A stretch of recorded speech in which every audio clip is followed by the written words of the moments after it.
नमस्कार साथियों, BBT channel में आपका स्वागत है।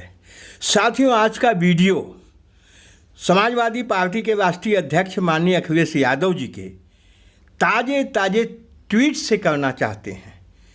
आज उन्होंने जो ट्वीट किया है, प्रख्यात समाजवादी चिंतक डॉक्टर राम मनोहर लोहिया के विचारधारा से कुछ अंश उन्होंने ट्वीट किया है। पहले यह ट्वीट आप सुने आप आगे। धर्म और राजनीति का रिश्ता बिगड़ गया है। धर्म और राजनीति का रिश्ता बिगड़ गया है। धर्म दीर्घकालीन राजनीति है और राजनीति अल्पकालीन धर्म। धर्म श्रेयस की उपलब्धि का प्रयत्न करता है, राजनीति बुराई से लड़ती है। डॉक्टर राम मनोहर लोहिया। यह ट्वीट अखिलेश जी ने जो आज किया है, इसके बहुत माने हैं। आइए विस्तार से इसमें थोड़ा चर्चा करते हैं। साथियों, हम आपको इस विषय पे चर्चा करने के पहले थोड़ा पीछे ले जाना चाहते हैं। कल भारतीय जनता पार्टी के और इस देश के प्रधानमंत्री माननीय श्री नरेंद्र मोदी जी ने अयोध्या में राम जन्मभूमि जन्म स्थान का शिलान्यास किया और उनके अंधभक्त जो हैं खूब छाती पीट रहे हैं जैसे उन्होंने ही सारा काम कर दिया हो। लेकिन इसके पीछे सैकड़ों साल से, और जब से, या जो कहिए लगभग 500 वर्षों से, जब से वह मंदिर गिरा था, तब से तमाम लोगों का चिंतन, संघर्ष, बलिदान, जिसमें लाखों लाख लोग सम्मिलित थे, उनके योगदान को किनारे रख के भारतीय जनता पार्टी, और इतना ही नहीं, भारतीय जनता पार्टी ही नहीं, सिर्फ प्रधानमंत्री जी और मुख्यमंत्री जी अपनी पीठ थपथपाने में लगे हैं। और जो इस संघर्षों में रहे हैं, उनकी भी, जो स्वयं उनकी पार्टियों के थे, उनकी विवक्षा की जा रही है, की गई है। तो हम आपको ले चलते हैं थोड़ा पीछे कि समाजवादी चिंतक, हिंदुस्तान में समाजवादी विचारधारा के प्रणेता, समाजवादी चिंतन के अध्येता डॉक्टर राम मनोहर लोहिया ने सन 1961 में रामायण मेला आयोजन की परिकल्पना की थी और उन्होंने पूरा खाका प्रस्तुत किया था कि इस मेले का आयोजन हो और इस तरह से हो। तो उसको समय समय पे कुछ लोगों ने आगे बढ़ाया और सन 61 में उन्होंने इसको सोचा, 2-3 साल में उसको ठीक ठाक किया। तब तक सन 67 में उनकी मृत्यु हो गई और बाद में 1973 में उत्तर प्रदेश के मुख्यमंत्री थे पंडित कमलापति त्रिपाठी, और ये पत्रकार रहे, अपने ज़माने के लेखक साहित्यकार रहे, विद्वान पुरुष थे। तो उन्होंने डॉक्टर लोहिया की इन विचारों को और उनके द्वारा बताई हुई रामायण मेला आयोजन की परिकल्पना को साकार रूप दिया।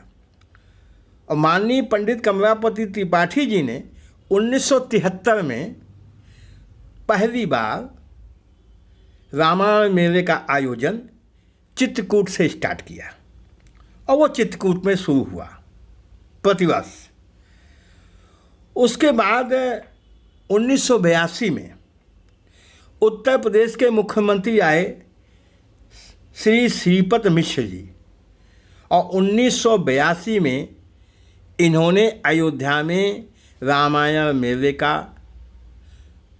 उद्घाटन करवाया और वहाँ से अयोध्या में मेले की शुरुआत हुई।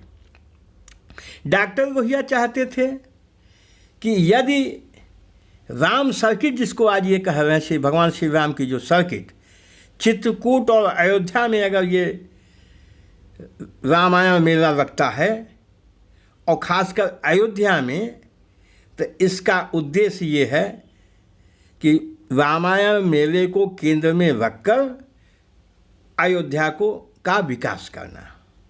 और डॉक्टर राम मनोहर लोहिया ने आनंद, प्रेम और शांति के आवाहन के मुख्य प्रायोजन के साथ रामायण मेला आयोजित करने की संकल्पना की थी।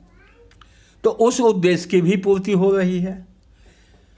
और एक चीज़ और यहाँ हम कहना चाहते हैं कि डॉक्टर राम मनोहर लोहिया ये क्या कहते थे। और आपने माननीय अखिलेश जी का कल का ट्वीट देखा होगा, तो कल उन्होंने भगवान श्री राम के साथ साथ देवाधिदेव भगवान शिव, देवकी नंदन भगवान श्री कृष्ण, तीनों की चर्चा किया है। तो ये डॉक्टर लोहिया की परिकल्पना थी। तो डॉक्टर लोहिया एक लेख उन्होंने लिखा था, उसमें वो कहते हैं राम, कृष्ण और शिव, उस लेख की टाइटल थी। और यह लेख 1955 में मैनकाइंड एक इंग्लिश मैगजीन थी, उसके अगस्त के अंक में छपा था। तो वहाँ डॉक्टर लोहिया इन शब्दों से उस लेख का अंत करते हैं। तो यही भाव कल आपने देखा। और ये डॉक्टर लोहिया जो आज ये बता रहे हैं, आप इसका मिलान करिएगा। आप सुने, ए भारत माता, हमें शिव का मस्तिष्क दो, कृष्ण का हृदय दो तथा राम का कर्म और वचन दो। हमें मस्तिष्क और उन्मुक्त हृदय के साथ साथ जीवन की मर्यादा से रचो। ये है संपूर्ण भाव। और ऐसा भाव अगर भारत की जनता अपने बीच प्रकट कर ले तो निश्चित रूप से इस देश का कल्याण हो जाएगा। और समाजवादी पार्टी जो लोहिया जी के विचारों और सिद्धांतों पर चल रही है, तो ये बहुत अच्छा कर रही है। और समाजवादी पार्टी व्यवस्था में बदलाव के लिए लोहिया जी ने सामाजिक संरचना में आमूलचूल परिवर्तन की बात कही थी। और माननीय श्री अखिलेश यादव जी का एक एक कदम इस महान उद्देश्य के लिए समर्पित दिखाई देता है। गैर बराबरी को खत्म करके समता मूलक समाज की स्थापना की जा सकती है। तो आप गौर से जब देखेंगे तो समाजवादी पार्टी के जो मुखिया, ये कोई व्यक्तिगत तारीफ नहीं है, तो अखिलेश जी के जो जीवन की शैली है, जो काम करने की पद्धति है, उसमें आपको ये झलकेगा। गैर बराबरी समाज से समाप्त हो जाए, सब समान हो जाए, इसके लिए उन्होंने संघर्ष किया है। और लोहिया जो आवास उन्होंने दिया था और किस तरह का उन्होंने उसको बजट बढ़ा के और बढ़िया किया, जिससे आज गरीब पक्के मकानों में रह रहे हैं, तो ये उनकी परिकल्पना है।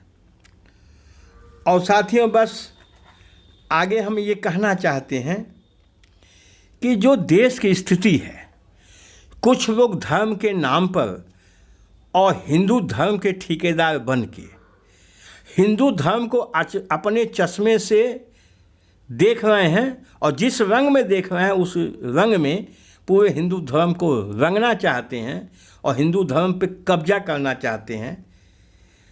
तो ऐसा तो सफल नहीं हो पाएंगे, बल्कि उल्टे निंदा के कारण बनेंगे। आज भारत के वर्तमान संकट का हल डॉक्टर लोहिया के सिद्धांतों और विचारों में ढूंढा जाना चाहिए। ये हमारा मानना है कि डॉक्टर लोहिया ने अपने साहित्यों में सभी समस्याओं का, प्रैक्टिकल जो समस्याएं थीं, सबका समाधान बताया हुआ है। इसी से भारत का उद्धार होगा। समाजवादी पार्टी माननीय श्री अखिलेश यादव जी के नेतृत्व में अपने इसी मिशन में व्यस्त जान पड़ती है और अगर समाजवादी पार्टी के कार्यकर्ता या उनके समर्थक इस विचारधारा को और समाजवादी पार्टी द्वारा किए हुए कामों को जनता को ठीक से बता पाए तो ये सांप्रदायिक ताकतों का मुकाबला करके उनको परास्त करके इस देश की सत्ता पे काबिज हो सकते हैं। Thank you very much.